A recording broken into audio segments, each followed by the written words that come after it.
Hello everyone, welcome to my YouTube channel Study with Anjali. आज जो हम यहाँ पे टॉपिक पढ़ने वाले हैं वो टॉपिक है cancer.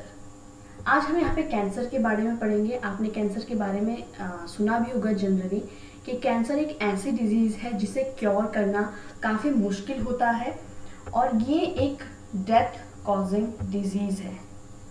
So cancer is a death causing and multifactorial disease। अब यहाँ पे आपने एक टर्म देखा डेथ कॉजिंग एंड मल्टीफैक्टोरियल, यानी बहुत सारे फैक्टर्स, अलग अलग फैक्टर्स, कोई एक पर्टिकुलर फैक्टर नहीं होता है कि भाई यही चीज़ होगी तभी कैंसर होगा। कई फैक्टर्स होते हैं जो रिस्पॉन्सिबल होते हैं फॉर कैंसर। और साथ ही साथ जो कैंसर होता है ये एक ऐसी डिजीज़ है जो कुछ नेचुरली, यानी जो नेचर है, जो इन्वायरमेंट है, उसके कुछ फैक्टर्स के कारण या फिर कुछ केमिकल्स के कारण ये कॉज होती है। ठीक है। साथ ही जो प्रोसेस होती है, the process of formation of cancer is known as carcinogenesis और ओंकोजेनेसिस। तो जो प्रोसेस होती है कैंसर के फॉर्मेशन की उसे कार्सिनोजेनेसिस या फिर ओंकोजेनेसिस कहा जाता है। जो म्यूटेशंस होते हैं जीन में, यानी कि कोई एक जीन है, पर्टिकुलर जीन्स, आपको पता है कि हर चीज़ के लिए जीन्स जो है रिस्पॉन्सिबल होते हैं। तो पर्टिकुलर जीन्स है, अगर म्यूटेशंस आ जाता है जीन्स में या फिर जो सेल है loss the ability of sensing signal, जो सेल है वो अपनी एबिलिटी खो देता है एक पर्टिकुलर सिग्नल को सेंस करने के लिए। तो इससे क्या होता है, जो सेल है वो कैसा हो जाता है, वो कैंसर कॉज करवाने की तरफ जो है हेल्प करता है। ठीक है। यानी कि ये अगर एक पर्टिकुलर सेल है, ये एक सेल है और इस सेल में हो गया म्यूटेशन, अगर इसमें म्यूटेशन हो गया तो क्या होगा, इस सेल की जो एबिलिटी है सिग्नल को सेंस करने के लिए, मान लीजिए ये सेल डैमेज हो गया है, ठीक है, म्यूटेशन हो गया इसमें, तो क्या होगा, ये सेल जो है, जो सिग्नल है यहाँ पे क्या होता है, ईट मी सिग्नल देता है कि आओ मुझे खा जाओ या मुझे समाप्त कर दो, मुझे एंड कर दो।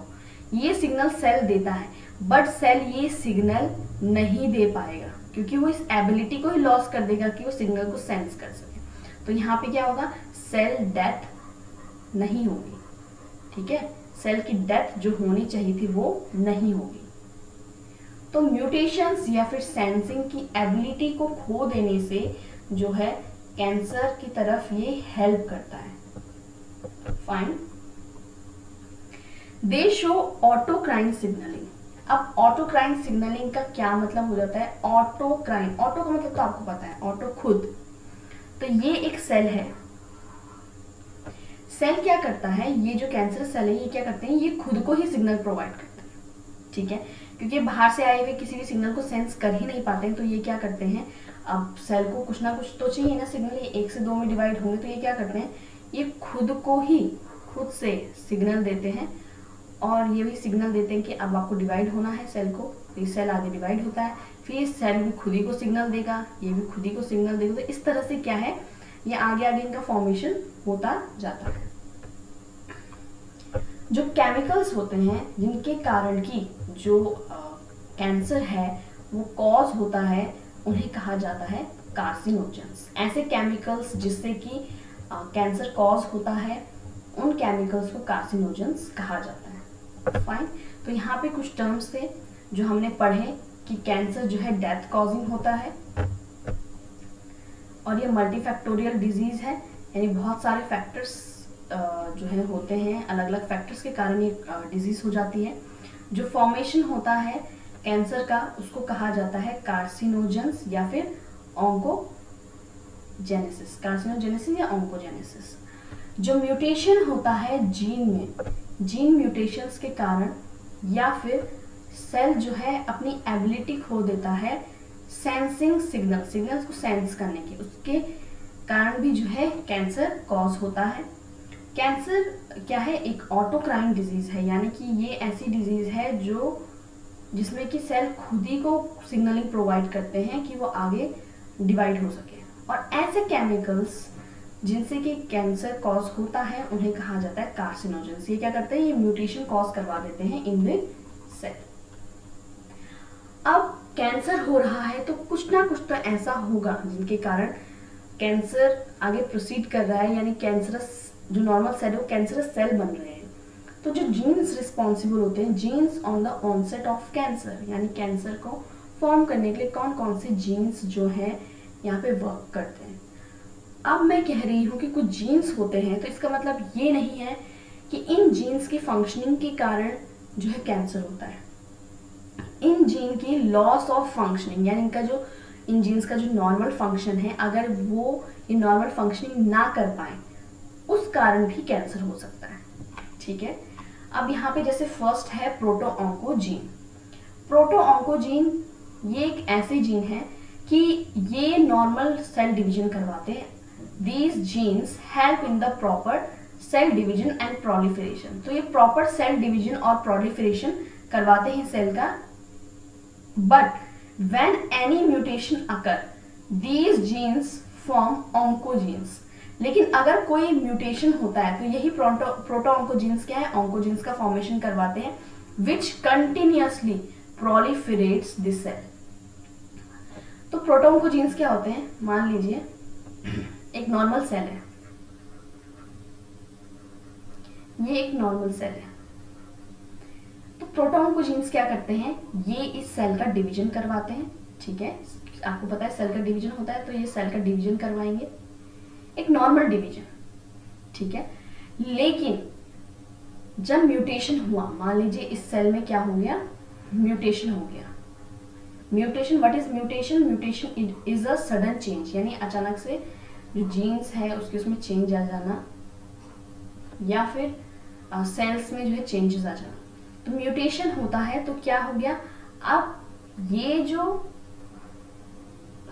सेल है अब ये नॉर्मल फंक्शनिंग नहीं करेगा, क्योंकि जो ये जीन है प्रोटोऑन्कोजीन, ये ऑन्कोजीन में कन्वर्ट हो जाएगा, जो कि क्या करेगा, इसको कंटिन्यूअस डिवाइड करता रहेगा, कंटिन्यूअस डिवाइड करता रहेगा। ठीक है,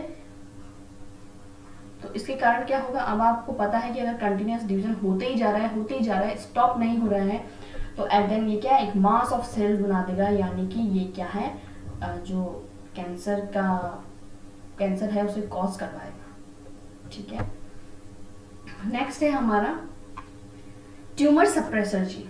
अब यहाँ पे अगर आप देखें, नेम से ही क्लियर है, ट्यूमर सप्रेसर जीन, यानी ट्यूमर को सप्रेस करने वाला जीन। सप्रेस यानी उसको दबा के रखने वाला, यानी उसे एक्सप्रेस नहीं होने देगा। ठीक है, ऐसा जीन जो ट्यूमर का फॉर्मेशन नहीं होने देगा, वो ट्यूमर सप्रेसर जीन है। These genes help in the normal functioning of cells. ये क्या करते हैं, जो नॉर्मल फंक्शनिंग है सेल्स का उसको करवाने में हेल्प करते हैं, and suppress the tumour formation. और ये क्या करते हैं, ट्यूमर के फॉर्मेशन को सप्रेस करते हैं। ठीक है, लेकिन जब म्यूटेशन होता है, but when mutation occurs the tumour suppressor gene inactivates. Tumour suppressor gene क्या हो जाते हैं, इनएक्टिवेट हो जाते हैं, एंड हैंस ट्यूमर का फॉर्मेशन हो जाता है। अब इसे आप ऐसे समझिए कि ये एक नॉर्मल सेल है, और इस नॉर्मल सेल में जो ट्यूमर सप्रेसर जीन अपना फंक्शन कर रहा है, तो ये नॉर्मल सेल क्या होगा, ये अपनी फंक्शनिंग करेगा। फंक्शनिंग यानी जैसे सेल डिवीजन, ठीक है, अपोप्टोसिस, जो भी एक नॉर्मल सेल की प्रोसेस होती है, अगर डैमेज होगा तो अपोप्टोसिस करवाएगा। लेकिन अगर और हाँ, मेन चीज इसमें ट्यूमर का फॉर्मेशन नहीं होगा, ट्यूमर का फॉर्मेशन नहीं होगा। लेकिन अगर म्यूटेशन आ गया, अगर म्यूटेशन आ जाता है, यानी कि चेंजेस आ जाते हैं, तो म्यूटेशन आने से क्या होगा, ये जो ट्यूमर सप्रेसर जीन था ये हो जाएगा इनएक्टिव। ठीक है, इनएक्टिव हो जाएगा, इनएक्टिव ट्यूमर सप्रेसर जीन। अब ट्यूमर सप्रेसर जीन इनएक्टिव हो गया, तो as a result tumour cause होगा। फाइन, आई होप कि आपको ये अच्छे से समझ में आ गया हो। नेक्स्ट है हमारे पास जीनोम मेंटेनिंग जीन, हमारे जीनोम को मेंटेन करके रखने वाले जीन्स। तो these genes maintain the integrity of genome, ये जीनोम की इंटीग्रिटी को मेंटेन करके रखता है। लेकिन जब म्यूटेशन हो तो इसकी फंक्शनिंग क्या हो जाती है, लॉस हो जाती है, अपना फंक्शन खो देता है। तो एज अ रिजल्ट जो हमारे जीनोम है उसकी कोई भी एक इंटीग्रिटी मेंटेन नहीं होगी और ये भी क्या करेगा, कैंसर कॉज करवाएगा। तो दीज आर द जीन्स। तो आप यहाँ पे देख रहे हो कि जनरली क्या हो रहा है, loss of functioning, loss of function, अपना फंक्शन जब खो दे रहे हैं उसी के कारण क्या हो रहा है, जो कैंसर है उसको कॉज कराने में ये हेल्प कर रहे हैं। ठीक है, लॉस ऑफ फंक्शनिंग के कारण। अब क्लासिफिकेशन अगर हम ओरिजिन के बेसिस पे देखें कि कैंसर कहाँ से शुरू होता है, तो उसके बेसिस पे जो कार्सिनोमा है, कार्सिनोमा कहा जाता है अगर कैंसर जो है ये स्टार्ट होता है फ्रॉम दी स्किन और टिश्यूज, तो इसे कहा जाता है कार्सिनोमा। अगर जो कैंसर है वो ब्लड वेसल्स, मसल्स, बोन्स या कार्टिलेजेस में होता है तो इसे कहा जाता है सार्कोमा। ल्यूकेमिया कहा जाता है अगर कैंसर आपके व्हाइट ब्लड सेल्स में, बोन मैरो में या फिर आपका जो लो इम्यून सिस्टम है उसमें कॉज हो जाता है तो इसे कहा जाता है ल्यूकेमिया। और अगर जो कैंसर है वो लिम्फोसाइट्स या फिर लो इम्यून सिस्टम में होता है तो इसे कहा जाता है लिम्फोमा। तो ये जनरल टर्म्स है, अगर आप सुनो सार्कोमा, कार्सिनोमा तो आपको वहां से पता चलना चाहिए कि हाँ कार्सिनोमा तो मतलब स्किन कैंसर या फिर टिश्यू से जो है कैंसर स्टार्ट हुआ है। ल्यूकेमिया है तो बोन मैरो में या WBCs में से जो है कैंसर स्टार्ट हुआ है, कॉज हुआ है। अब अभी तक आपने पढ़ा कैंसर सेल में क्या क्या होता है। ठीक है, कैंसर सेल कैसे होते हैं, खुद को सिग्नलिंग देते हैं, ऑटोक्राइन सिग्नलिंग लेते हैं और ये जो है कंटिन्यूस डिवाइड करते हैं। इस कैंसर सेल को और अच्छे से समझने के लिए आपको एक नॉर्मल सेल पहले पता होना चाहिए। तो यहाँ पे आपको जो है कैंसर सेल और नॉर्मल सेल का कंपैरिजन मैंने आपको दिखाया है, दोनों को आप देख सकते हैं साथ में। तो cell division occurs when it is needed. जो नॉर्मल सेल है, नॉर्मल सेल में सेल डिवीजन तभी होता है जब इसकी जरूरत होती है, but in cancerous cell cell division is a continuous process in cancerous cell. Cancerous cell में जो सेल डिवीजन है वो एक कैसी प्रोसेस हो जाती है, एक कंटिन्यूअस प्रोसेस हो जाती है। ठीक है, कि कंटिन्यूअस प्रोसेस होती ही रहती है।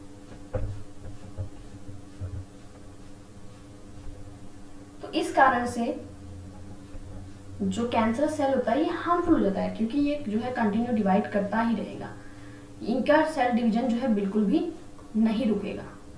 ठीक है, next one is repairing occurs when there is need या when there is any DNA damage. अगर मान लीजिए DNA डैमेज हो गया है तो DNA की क्या हो जाती है, रिपेयरिंग हो जाती है, रिपेयर कर दिया जाता है उसको इन नॉर्मल सेल। लेकिन कैंसरस सेल में क्या होता है, जो रिपेयरिंग होती है DNA डैमेज की वो फेल हो जाती है, यानी रिपेयरिंग नहीं हो पाती है। ठीक है, जो नॉर्मल सेल इसमें क्या होता है कि अगर सेल में कोई भी डैमेज हो जाता है तो वो अपोप्टोसिस करवाता है, अपोप्टोसिस यानी सेल डेथ। तो cell goes for apoptosis if there is any damage in the cell. Cell में कोई भी डैमेज होगा अपोप्टोसिस करवा देगा नॉर्मल सेल में। बट कैंसर सेल में क्या होता है, अपोप्टोसिस डजंट अकर, अपोप्टोसिस नहीं होता है। ठीक है, इंस्टेड ऑफ दैट सेल क्या है, कंटिन्यूअसली डिवाइड करता ही रहता है। आई बात समझ में, सेल का डेथ नहीं होगा, उसमें कोई भी डैमेज हो जाएगा तो वो डाई नहीं होगा, वो जो है ऐसा सिग्नल नहीं देगा कि आओ मुझे जो है किल कर दो, वो कंटिन्यूअसली उसी डैमेज के साथ जो है डिवाइड होता रहेगा। अब जो नॉर्मल सेल है इसमें एक प्रोसेस होती है एंजियोजेनेसिस। तो एंजियोजेनेसिस नॉर्मल सेल में सिर्फ तब होती है जब न्यू सेल का फॉर्मेशन होता है। लेकिन जो कैंसरस सेल है, कैंसरस सेल में क्या होता है, एंजियोजेनेसिस की प्रोसेस कंटिन्यूअसली होती ही रहती है। ठीक है, अब एंजियोजेनेसिस क्या होता है, यहाँ पे कुछ टर्म्स आई है, अपोप्टोसिस, एंजियोजेनेसिस, ये होता क्या है अभी हम नेक्स्ट स्लाइड में पढ़ने वाले हैं। ठीक है, जो नॉर्मल सेल होता है ये कॉन्टैक्ट इनहिबिशन शो करता है। ठीक है, कांटेक्ट इनहिबिशन, जबकि जो कैंसरस सेल है ये लॉस कर देता है कांटेक्ट इनहिबिशन। अब ये जो टर्म है कांटेक्ट इनहिबिशन, अपोप्टोसिस, एंजियोजेनेसिस, ये क्या होता है इसे समझते हैं। अच्छा, यहाँ पे आपको एक डायग्राम दिख रहा है और इस डायग्राम में आपको दिख रहे हैं नॉर्मल सेल और कैंसरस सेल। ठीक है, आप यहाँ पे देख रहे हो कि ये जो नॉर्मल सेल है, आप देख रहे हैं एकदम एक दूसरे से कांटेक्ट में आकर के एक के बाद एक लेयर में प्रॉपरली जो है डिवाइड होते जा रहे हैं। ठीक है, इस तरह से ये देख रहे हैं आप, इसे कहा जाता है कांटेक्ट इनहिबिशन। ठीक है, इस तरह से ये फॉर्म हो रहे हैं, डिवाइड हो रहे हैं, तो इस तरह से बिल्कुल कांटेक्ट में होकर के डिवाइड हो रहे हैं, ये होता है कांटेक्ट इनहिबिशन। नॉर्मल सेल में ऐसा होता है, बट यहाँ पे अगर आप कैंसरस सेल को देखो, ये कैंसरस सेल है, क्या आपको यहाँ पे कहीं कांटेक्ट इनहिबिशन दिख रहा है? क्या ये एक लेयर में डेवलप हो रहे हैं? नहीं, ये रैंडमली कहीं भी डेवलप हो जा रहे हैं। तो ये क्या है? Cancerous cell. तो इसीलिए कैंसर सेल ने क्या किया, जो कांटेक्ट इनहिबिशन की प्रॉपर्टी थी उसको लॉस कर दिया, एक लेयर में एक प्रॉपर फॉर्म नहीं हो रहे हैं, तो ये जो कांटेक्ट इनहिबिशन है उनको खो देते हैं। अब यहाँ पे एक टर्म आई थी अपोप्टोसिस। मैंने आपको बताया भी, अपोप्टोसिस एक ऐसी प्रोसेस होती है कि जिसमें जो है सेल क्या होता है, सेल की डेथ हो जाती है। तो इट इज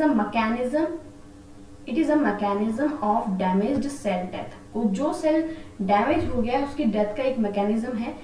इसमें क्या होता है, जो सेल होता है, सेल एक सिग्नलिंग देता है, ईट मी सिग्नल, कि आओ और मुझे जो है खा जाओ या मुझे किल कर जाओ, ऐसा सिग्नल सेल देता है एक नॉर्मल सेल में।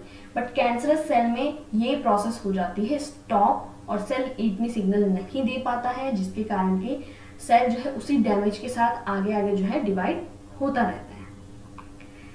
नेक्स्ट है angiogenesis. Angiogenesis it is a process of formation of new blood vessels. अब जो ब्लड वेसल्स होती हैं, ये क्या काम करती हैं? ब्लड को ले जाने का। और ब्लड क्या करता है? ऑक्सीजन प्रोवाइड करवाता है। तो जो प्रोसेस होती है ब्लड वेसल्स की फॉर्मेशन की, उसे एंजियोजेनेसिस कहा जाता है। और ये इसलिए होता है ताकि जो सेल है, cell can get sufficient amount of oxygen, cell को क्या है, एक अच्छे खासे अमाउंट में ऑक्सीजन मिल सके, इसलिए एंजियोजेनेसिस की प्रोसेस होती है। अब देखिए नॉर्मल सेल में तो क्या होता है, हमने पढ़ा नॉर्मल सेल में एंजियोजेनेसिस तब होता है जब नीड होता है कि ये नॉर्मल सेल है, इससे अगर सेल का फॉर्मेशन हो रहा है, न्यू सेल का फॉर्मेशन हो रहा है, अगर नीड है तो एंजियोजेनेसिस की प्रोसेस होगी और ब्लड वेसल्स का फॉर्मेशन होगा। बट कैंसरस सेल में क्या होता है,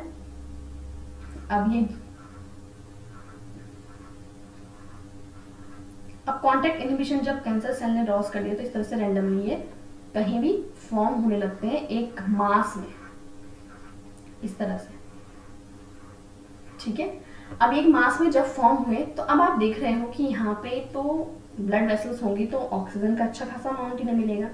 जैसे जैसे सेल्स डिवाइड होकर दूर दूर जाते जा रहे हैं तो इनमें एक कंडीशन आ जाती है which is called hypoxia. Hypoxia यानी ऑक्सीजन की कमी हो जाना। तो ऑक्सीजन की क्या कम हो जाएगा, यहाँ पे कमी हो जाएगी। तो अब ऑक्सीजन की कमी होगी तो सेल कैसे सर्वाइव कर पाएगा? तो यहाँ पे क्या होगा, सेल को बहुत सी स्ट्रेस झेलने पड़ेंगे। तो यहाँ पे क्या होता है, एक ये जो एंजियोजेनेसिस की प्रोसेस होती है, यहाँ पे एंजियोजेनेसिस की प्रोसेस हो जाती है कंटिन्यूस, लगातार ब्लड वेसल्स फॉर्म होते रहते हैं ताकि हाइपोक्सिया की कंडीशन ना आ पाए। ठीक है, एक मेंटेन करा जा सके उसे। अब है नेक्स्ट ट्यूमर। ट्यूमर आपने सबने सुना होगा, ट्यूमर होता है मास ऑफ सेल्स। जब बहुत सारे सेल्स ग्रो होते होते एक जगह पे जो है मास का फॉर्मेशन कर देते हैं। मान लीजिए सेल ग्रो हुआ, ये तो जनरली नॉर्मली इस तरह से ग्रो होते हैं, लेकिन जब एक मास बनाते हैं इस तरह से तो ये क्या हो गया, हम बोलेंगे ट्यूमर का फॉर्मेशन हो गया। तो जनरली जो ट्यूमर होता है, ट्यूमर भी जो है डिफरेंट उसमें आपको देखने को मिलेगा। तो ट्यूमर जो है बिनाइन ट्यूमर और मैलिग्नेंट ट्यूमर दो तरह के होते हैं। बिनाइन ट्यूमर ऐसा होता है जो आपको स्टार्टिंग स्टेज में देखने को मिलता है, और मैलिग्नेंट ट्यूमर आपको देखने को मिलता है एडवांस स्टेज। तो जैसे ये एक सेल है और इस सेल ने कैंसर कॉज करवाया, मींस इसने ट्यूमर का फॉर्मेशन करवा दिया इस तरह से।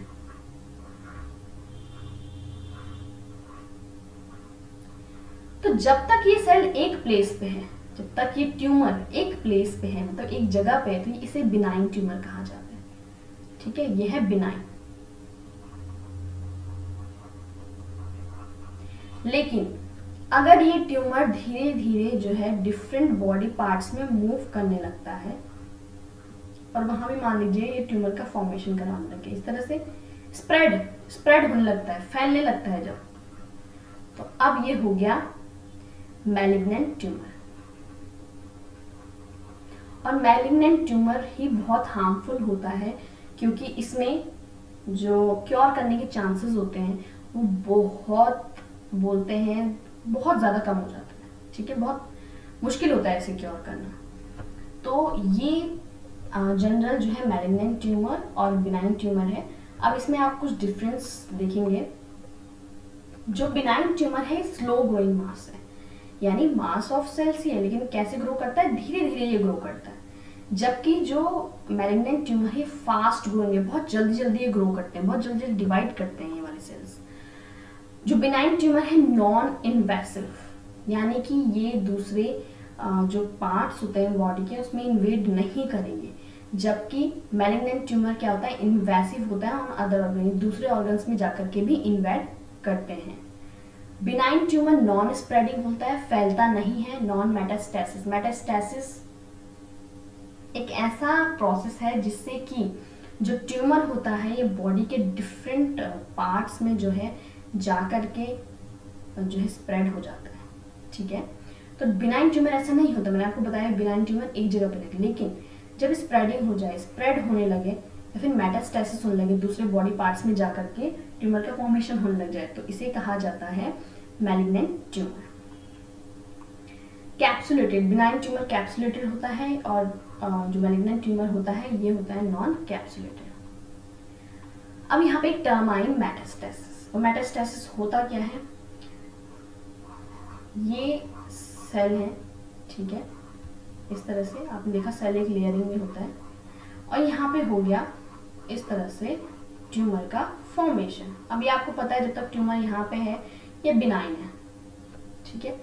लेकिन अगर ये ट्यूमर यहाँ से आकर के फैलने लगा तो डिफरेंट बॉडी पार्ट्स, मान लीजिए ये कोई एक पर्टिकुलर पाथ है, ठीक है, तो ये जो कैंसरस सेल है ये मान लीजिए यहाँ से आकर के स्प्रेड होने लगा, तो स्प्रेड होके मान लीजिए इस पार्ट में इसने बॉडी के जो है ट्यूमर बना दिया, साथ ही यहाँ से फिर स्प्रेड हुआ, फिर इसने यहाँ ट्यूमर का कॉज करवा दिया, ये यहाँ से यहाँ करवा दिया। तो अब आप यहाँ पे देख रहे हैं कि जब तक एक जगह पे था, जब तक यहाँ पे एक मास में था, तब तक तो आसान था। आप खुद ही देखिए इसे क्योर करना आसान था, क्योंकि सर्जरी के थ्रू इसे रिमूव किया जा सकता है, रेडिएशंस देके इन्हें किल किया जा सकता है। बट जब ये बॉडी पार्ट्स में स्प्रेड होने लगे तो अब आप कहाँ कहाँ पे सर्जरी करेंगे या कहाँ कहाँ रेडिएशन प्रोवाइड करेंगे, तो इन्हें किल करना बहुत मुश्किल है। मान लीजिए आपने यहाँ पर रेडिएशन दिया बट यहाँ भी तो प्रेजेंट है, जब तक मान लीजिए आपने यहाँ रेडिएशन दिया तब तक ये आगे फैल कर इन्होंने यहाँ पे फिर ट्यूमर कॉज करवा दिया,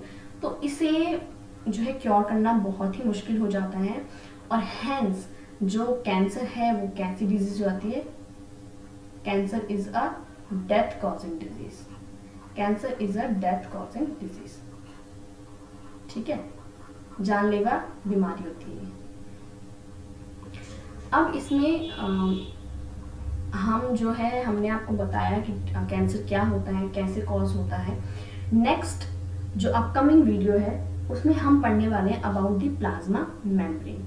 जो फ्लूइड मोज़ेक मॉडल है उसके बारे में हम पढ़ने वाले हैं कि प्लाज्मा मेम्ब्रेन कैसे कैसे होती है और क्या क्या चीज़ें उसमें प्रेजेंट होती हैं, क्या उसका फंक्शनिंग होता है, वो सब हम पढ़ने वाले हैं। तो आई होप कि आज जो भी मैंने आपको पढ़ाया अबाउट द कैंसर, कैंसर क्या होता है, कैंसर किसके कारण कॉज होता है, जैसे मैंने बताया एनवायरमेंटल फैक्टर या फिर कुछ केमिकल्स जिन्हें कार्सिनोजेंस कहा जाता है उनके कारण होता है। नॉर्मल सेल और कैंसरस सेल में क्या डिफरेंस है, बिनाइन ट्यूमर और मैलिग्नेंट ट्यूमर क्या होता है, मेटास्टेसिस, अपोप्टोसिस और एंजियोजेनेसिस, ये सब आपको क्लियर होगा। अगर आपको कुछ क्लियर नहीं है तो आप कमेंट में जो है बता सकते हैं, पूछ सकते हैं मुझसे। और अगर आपको वीडियो अच्छा लगा तो इसे लाइक कीजिए, शेयर कीजिए और चैनल को सब्सक्राइब कीजिए। Thank you so much.